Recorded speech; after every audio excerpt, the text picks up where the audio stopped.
So Phil, we are sitting in an Alfa Romeo, which a lot of people may not know about because it's not available here in America, unfortunately. But this is a classic. What year is this and what model? This is a 1967 GTV. Which is one of the more well-known Alfa Romeos just because it's such a beautiful car, I think.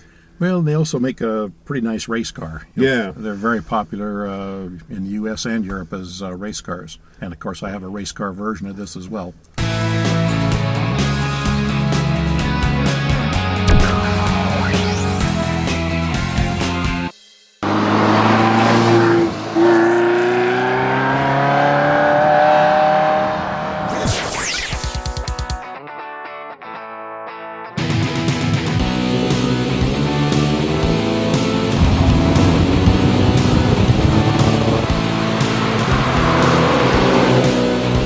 Under the hood is not the original engine, I take it? No, it's been changed to a 2-liter.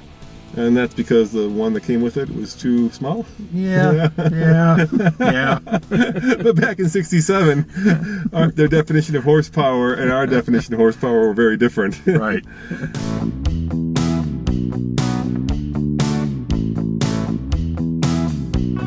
What made you buy this car? What do you like about it? And a race car version of it.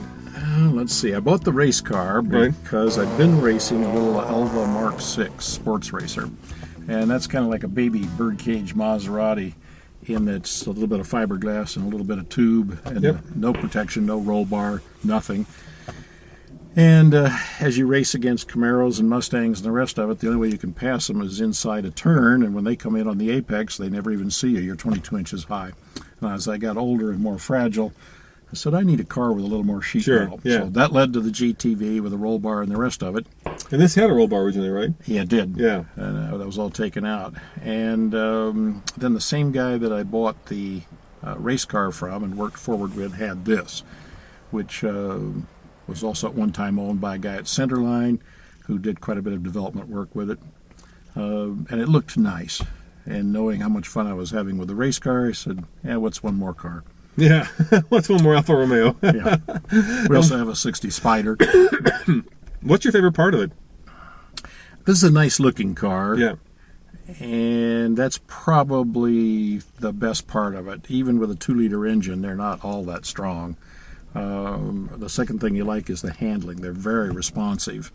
And I guess the bottom line is the reason most people like an Alfa is that you're very involved. And you're very integrated with the car, you're participating. Yeah, it's not like this car doesn't demand attention both from the outside and from the driver's perspective, right? You've got to be matching your revs to what you're trying to do, and you're involved in driving it. It's not like driving a modern Mercedes or one of my other cars. Yeah. It's a much more visceral experience. Yep.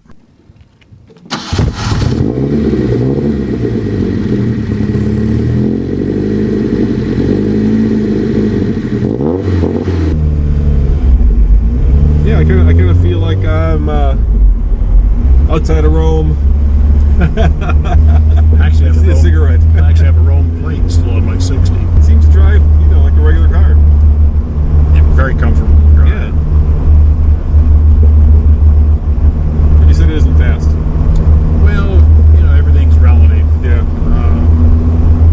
Relative to my son's 458 or relative to our Allard, it's not fast. Not fast. But relative to the cars of the day, it was spirited. Yeah, it'll keep up in traffic. Yeah.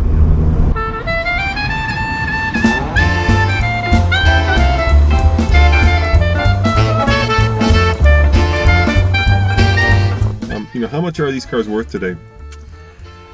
Oh, goodness. John Feeney's a pretty good buyer, so he gets nice ones for around $30,000. Yeah? And you're telling me you're spending more. Yeah. And if you want one really nicely together, you'd probably spend maybe $40,000. That's not bad. Not too bad at all. Not bad for a car that, is one of the classic cars of all time. Mm-hmm. And fun. And fun, yeah. And do you know the history of Alfa Romeo? Yeah, not in detail, but of course, going far enough back, with the Colorado Grand that I participate in, we see a lot of 8C 2300s, 2900s. Boy, those are fast cars, heavy duty, reliable, and boy, are they expensive. Yeah. That's not an inexpensive car whatsoever. And that says it has 22,000 miles on it. I take it that's not correct. Who knows? Who knows? Who knows? How about from like an everyday driver point of view? Can this be something you could drive every day? Yeah, you can. Yeah.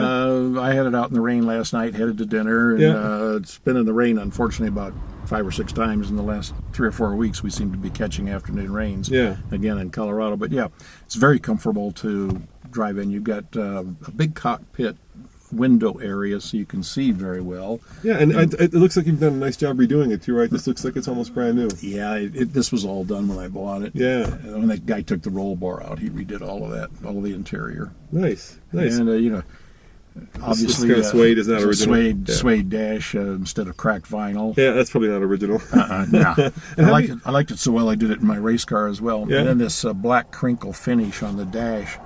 The originals have kind of a plasticized wood look that's pretty Mickey Mouse. And how many speed transmission? This is nothing original. This is a 5-speed. Okay.